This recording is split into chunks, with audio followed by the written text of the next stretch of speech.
Hello दोस्तों, इससे पहले हम EVS CTT 2019 से रिलेटेड क्वेश्चंस लेकर आए हैं। 75 नंबर क्वेश्चंस तक हम हल कर चुके हैं। अब ये 76वां क्वेश्चंस आप लोगों के सामने लेकर हाजिर हुआ हूँ। दोस्तों, मैं वीडियो शुरू कर रहा हूँ। इससे पहले आप तमाम अहबाब हमारे वीडियो को लाइक करें, सब्सक्राइब करें और दूसरे साथियों को शेयर करें।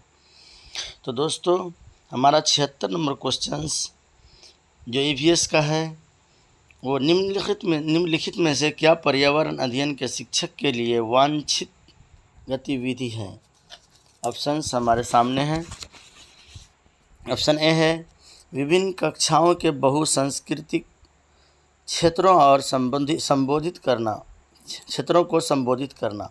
ऑप्शन 2 है पर्यावरण अध्ययन की अवधारणाओं से संबंधित महत्वपूर्ण सूचनाओं को बच्चों को देने के लिए प्रेरित करना। 3 नंबर ऑप्शन है पर्यावरण अध्ययन के 6 प्रकारों का रेखीय आयोजन करना। ऑप्शन 4 है केवल पाठ्य पुस्तकों पर आश्रित रहना। दोस्तों इससे पहले जैसा कि हमने आप लोगों को बताया है कि CTT का जब भी क्वेश्चंस हल करें तो उसमें कुछ की पॉइंट होते हैं, कीवर्ड होते हैं, उसको भी ध्यान में रखें। जैसे अभी जो हम क्वेश्चंस हल करेंगे तो जिसमें जो ऑप्शंस हैं हमारे सामने 1 नंबर क्वेश्चंस का 76 नंबर क्वेश्चन का जो ऑप्शन ए है उसमें देखिए बहुसांस्कृतिक, ये हमारे लिए पॉजिटिव पॉइंट है। उसी तरह से आगे चलते हैं और 2 नंबर में भी प्रेरित करना, ये भी हमारे लिए पॉजिटिव पॉइंट है। और 4 नंबर ऑप्शन में देखें तो ये एक है केवल। इस तरह से दोस्तों ये केवल जो है ये निगेटिव पॉइंट है, तो इस तरह से हम ऑप्शंस को छांट सकते हैं पॉजिटिव और निगेटिव के ज़रिए से। तो दोस्तों 76 नंबर क्वेश्चन का आप लोग भी जवाब दें, आंसर क्या हो सकता है। तो 76 नंबर क्वेश्चन का जो सही जवाब है वो ऑप्शन ए है विभिन्न कक्षाओं के बहुसांस्कृतिक क्षेत्रों को संबोधित करना। बहुसांस्कृतिक, ये हमारे लिए पॉजिटिव पॉइंट है। आगे चलते हैं दोस्तों 77 नंबर क्वेश्चन की तरफ। निम्नलिखित में से क्या पर्यावरण अध्ययन में बच्चों के द्वारा ज्ञान की रचना में महत्वपूर्ण है। ऑप्शंस हमारे सामने हैं। ऑप्शन ए है बच्चों का सक्रिय भाग लेना। बी है बच्चों के समुदाय के सदस्य। सी है पर्यावरण अध्ययन की पुस्तकें। और डी है पर्यावरण अध्ययन की पाठ्य पुस्तक में दी गई व्याख्या और परिभाषा। दोस्तों जैसा कि हम बताए हैं इससे पहले कि अब जो है कूट में ज़्यादा क्वेश्चंस आते हैं, तो हमारा 77 नंबर क्वेश्चन भी कूट में है। इसके जो ऑप्शंस हैं वो आप सोचें क्या हो सकते हैं। कूट ए है A, B और C। कूट B है। कूट 2 है A और C। 3 नंबर कूट है A, C, D और 4 नंबर है केवल C। तो दोस्तों हमारा जो 77 नंबर क्वेश्चन है उसका जो सही आंसर है वो कूट A है, A, B और C। बच्चों का सक्रिय भाग लेना, बच्चों के समुदाय के सदस्य और C है पर्यावरण अध्ययन की पाठ्य पुस्तकें। दोस्तों हम आगे बढ़ते हैं 78 नंबर क्वेश्चन की तरफ। बच्चों को पर्यावरण अध्ययन सीखने में प्रभावशाली तरीके से जोड़ा जा सकता है। ऑप्शंस है। ऑप्शन ए है वृत्तांत। ऑप्शन बी है कहानियाँ। ऑप्शन सी है शिक्षक के द्वारा अवधारणाओं की प्रभावशाली व्याख्या। ऑप्शन डी है शिक्षक के द्वारा अवधारणाओं का प्रभावशाली प्रदर्शन और व्याख्या। कूट हमारे सामने है दोस्तों, आप लोग भी कूट को मिलाएं, क्या ऑप्शन सही हो सकते हैं। 1 नंबर है A, B, C। 2 नंबर है A, B और 3 नंबर है C, D और 4 नंबर है A, B, C। दोस्तों तो हमारा 78 नंबर क्वेश्चन जो है उसका सही जवाब है कूट 2 नंबर कूट A और B वृत्तांत और B है कहानियाँ।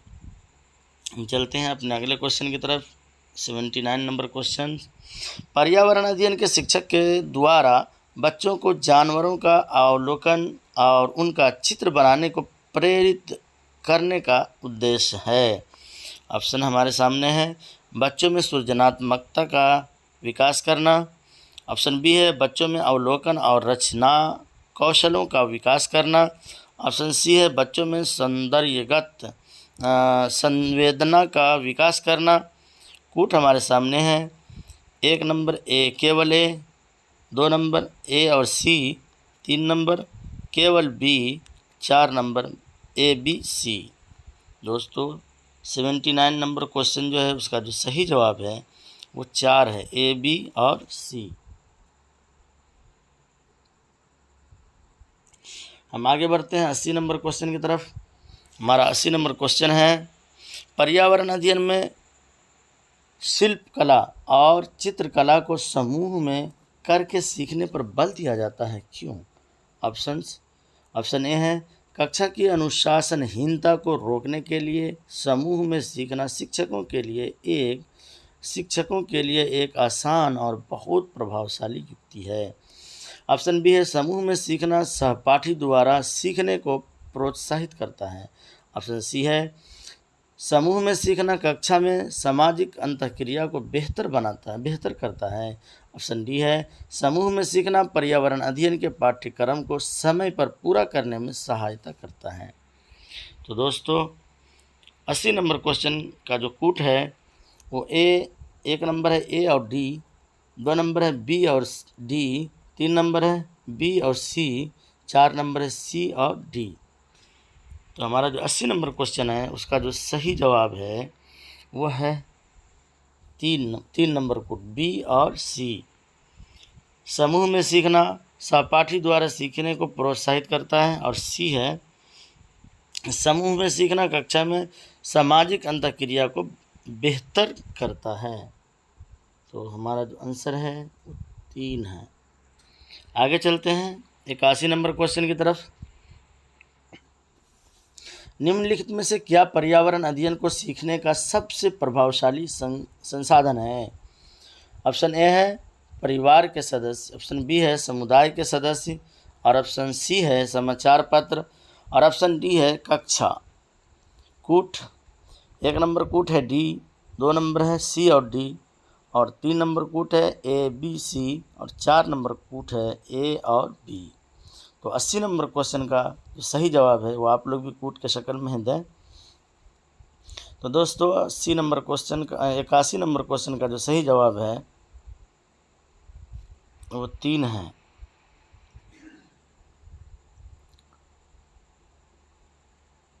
ए बी और सी।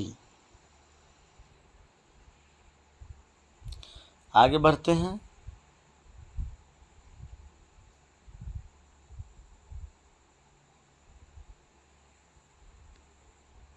82 नंबर क्वेश्चन की तरफ। हमारा 82 नंबर क्वेश्चन है,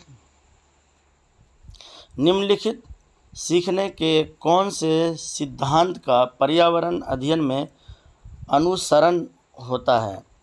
ऑप्शंस हमारे सामने हैं। 1 नंबर है वैश्विक से स्थान की तरफ, अमूर्त से मूर्त की तरफ, 3 नंबर है अज्ञात से ज्ञात की तरफ, 4 नंबर है ज्ञात से अज्ञात की तरफ।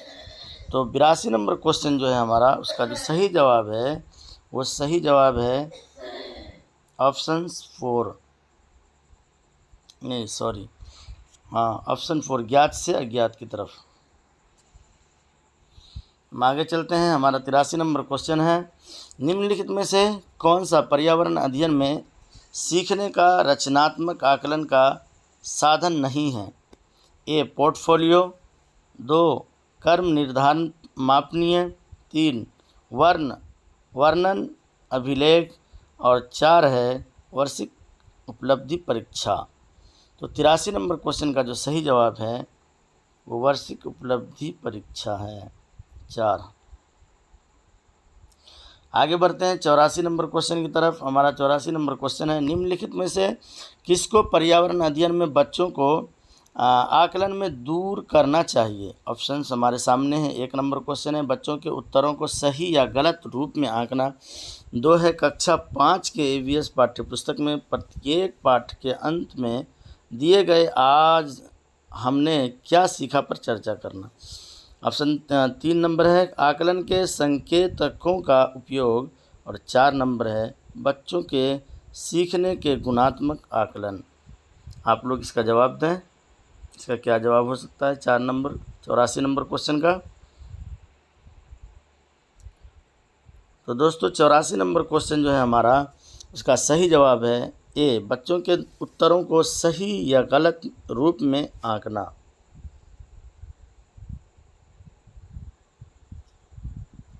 हम आगे बढ़ते हैं 85 नंबर क्वेश्चन की तरफ।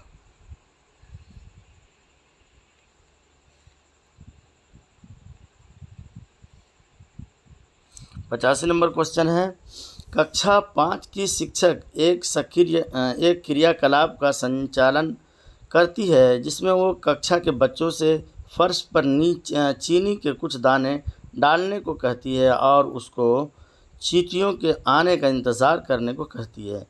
बच्चों को इस क्रियाकलाप से अर्थपूर्ण सीखने को मिल सकता है यदि शिक्षक ए बच्चों को क्रियाकलाप का अवलोकन करने को प्रेरित करती है, 2 बच्चों को अपने अनुभव साझा करने को प्रेरित करती है, 3 बच्चों को क्रियाकलाप का अवलोकन, अनुभव साझा और उस पर चर्चा करने को प्रेरित करती है, 4 बच्चों को क्रियाकलाप से संबंधित प्रश्नों को घर में करने को प्रेरित करती है।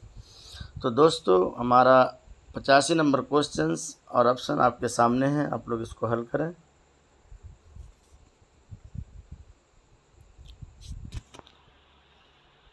तो 85 नंबर क्वेश्चन का जो सही जवाब है वो है 3, बच्चों को क्रियाकलाप का अवलोकन, अनुभव साझा और उस पर चर्चा करने को प्रेरित करती है। हम आगे चलते हैं अपने अगले क्वेश्चन की तरफ। हमारा अगला 86 नंबर क्वेश्चन है, नीचे दी गई सूची पर विचार कीजिए। कछुआ, घड़ियाल, कौवा, बतख, मछली। इस सूची में से निम्न में से कौन सा दूसरों से भिन्न है, मतलब दूसरों से अलग है? कोई एक होगा जो दूसरों से अलग होगा। आप लोग जवाब दें।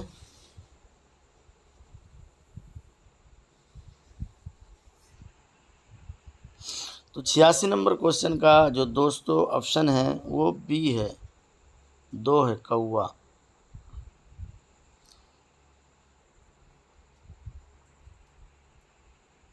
सतासी नंबर क्वेश्चन जो हमारे सामने है, सुमेलित कीजिए। यहाँ 2 सूची दिए गए हैं। इस तरह के भी क्वेश्चन आमतौर पर बहुत सारे आते हैं आज मौजूदा अब जो एग्ज़ाम होता है CTET का, उसमें तो आप लोग ख़ास ख्याल रखें और समझें इसको। सूची 1 में दिया गया है शहर राज्य का नाम और सूची 2 में दिया है अत्यधिक पसंद का भोजन, मतलब उन शहर और राज्य में सबसे ज़्यादा पसंद किए जाने वाले भोजन का तज़किरा किया गया है।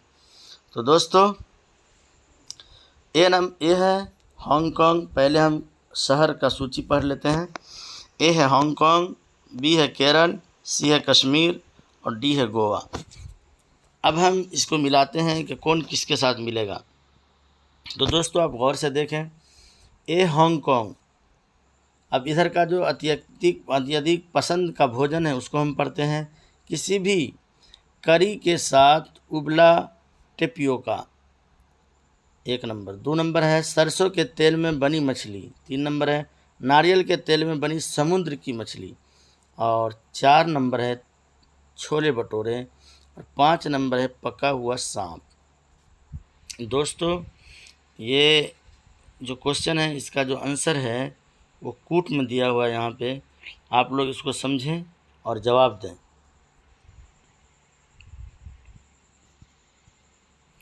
तो दोस्तों 87 नंबर क्वेश्चन जो है इसका जो सही जवाब है वो 2 नंबर कूट है। अब हम समझ लेते हैं इसको। जैसे ए हांगकांग, तो हांगकांग का ए का जो ऑप्शन है वो 5 है। ए का 5 देखिए क्या है आप लोग, ए का 5 है पका हुआ सांप। तो हांगकांग का किससे मिलाएंगे? सांप से मिलाएंगे, पका हुआ सांप। और केरल दूसरा नंबर पर क्या है दोस्तों? केरल। तो केरल को हम किससे मिलाएंगे? केरल जो 2 नंबर है उसका जो सही ऑप्शन है बी है। बी का सही जोड़ क्या है दोस्तों? तो हम मिला लेते हैं। बी का सही जोड़ है 1। तो बी का जो है वो केरल को 1 से जोड़ेंगे, किसी भी करी के साथ उबला टिपियोका, तो इसको हम यहाँ मिला देते हैं। आगे चलते हैं। कश्मीर, सी कश्मीर, कश्मीर सी का क्या है दोस्तों? सी का 2 है। सरसों के तेल में बनी मछली, तो कश्मीर को हम मिला देंगे 2 नंबर के साथ, सरसों के तेल में बनी मछली के साथ। और हमारा आखिरी है डी गोवा। तो गोवा का जो ऑप्शन है वो डी का ऑप्शन 3 है, इसको हम मिला देंगे 3 के साथ नारियल के तेल में बनी समुद्र की मछली। तो इस तरह से दोस्तों एक तो हम इस तरह से इसको हल कर सकते हैं। दूसरा, जैसे हम क्या करेंगे, कोई भी इनमें से अगर कोई एक ऑप्शन आपको मालूम हो तो उसको हम उन चारों कूट में खोजेंगे। अगर दूसरी जगह नहीं है तो हम फ़ौरन उस कूट को ले लेंगे और उसको निशान लगा देंगे। ये हमारा आंसर हो जाएगा। दोस्तों हम आगे चलते हैं 88 नंबर क्वेश्चन की तरफ। हमारा 88 नंबर क्वेश्चन है, नीचे दिए गए पक्षियों की कौन सी प्रजाति झटके से अपनी गर्दन आगे पीछे करती है, मतलब फ़ौरन अपनी गर्दन आगे पीछे कर लेती है। तो दोस्तों हमारे सामने ऑप्शन है, 1 है उल्लू, 2 है कौवा और 3 है बसंत गौरी और 4 है मैना। तो दोस्तों 88 नंबर क्वेश्चन जो है हमारा, इसका जो सही जवाब है वो 4 मैना है। हम आगे बढ़ते हैं क्वेश्चन नंबर 89 की तरफ। हमारा जो 89 नंबर क्वेश्चन है वो है, घरों के नीचे दिए गए विवरणों पर विचार कीजिए। ऑप्शन हमारे सामने हैं। ए है, राजस्थान में गांव के लोग मिट्टी के घरों जिनकी छतें कांटीली झाड़ियों की होती है में रहते हैं। ऑप्शन बी है, मनाली हिमाचल प्रदेश में घर बांसों के खंभों पर बनाए जाते हैं। ऑप्शन सी है, लेह में पत्थर के 2 मंजिले घर बनाए जाते हैं, नीचे की मंजिल पर ज़रूरत का सामान और जानवरों को रखा जाता है। कूट यहाँ है दोस्तों, आप लोग इसको हल करें। 89 नंबर क्वेश्चन का क्या आंसर हो सकता है? तो दोस्तों 89 नंबर क्वेश्चन का जो सही कूट है वो है ए और सी। आगे चलते हैं 90 नंबर क्वेश्चन की तरफ। 90 नंबर क्वेश्चन है, हाथियों के विषय में नीचे दिए गए कथनों पर विचार कीजिए। ऑप्शन ए है, हाथी बहुत कम आराम करते हैं, यह एक दिन में केवल 2 से 4 घंटे सोते हैं। 2 नंबर है, एक बड़ा हाथी एक दिन में 200 किलोग्राम से अधिक पत्तियां और झाड़ियां खा लेता है। ऑप्शन 3 है, इन्हें पानी और कीचड़ में खेलना बहुत भाता है, इससे इनके शरीर को ठंडक मिलती है। ऑप्शन 4 है, किसी हाथियों के झुंड में सबसे बुजुर्ग हाथीनी ही सभी फैसले लेते हैं। तो दोस्तों हमारा ये 90 नंबर क्वेश्चन, तो इसका जो ऑप्शंस आपके सामने हैं आप लोग देखें, हल करें और कूट भी सामने है। तो दोस्तों हमारा 90 नंबर क्वेश्चन का जो सही कूट है वो है 3 नंबर, 3, 4 और 1। 3 नंबर है, इन्हें पानी और कीचड़ में खेलना बहुत भाता है, इससे इन्हें शरीर को ठंडक मिलती है। 4 नंबर है, किसी हाथियों के झुंड में सबसे बुजुर्ग हथीनी जो होती है वो फैसला लेती है। सही है। उसके अलावा 1 नंबर है, हाथी बहुत कम आराम करते हैं, ये एक दिन में केवल 2 से 4 घंटे ही सोते हैं। तो दोस्तों इसी के साथ हमारा ये 90 क्वेश्चंस पूरे हुए। 60 से 90 2019 का क्वेश्चंस था। दोस्तों हमारे वीडियो को लाइक करें, सब्सक्राइब करें।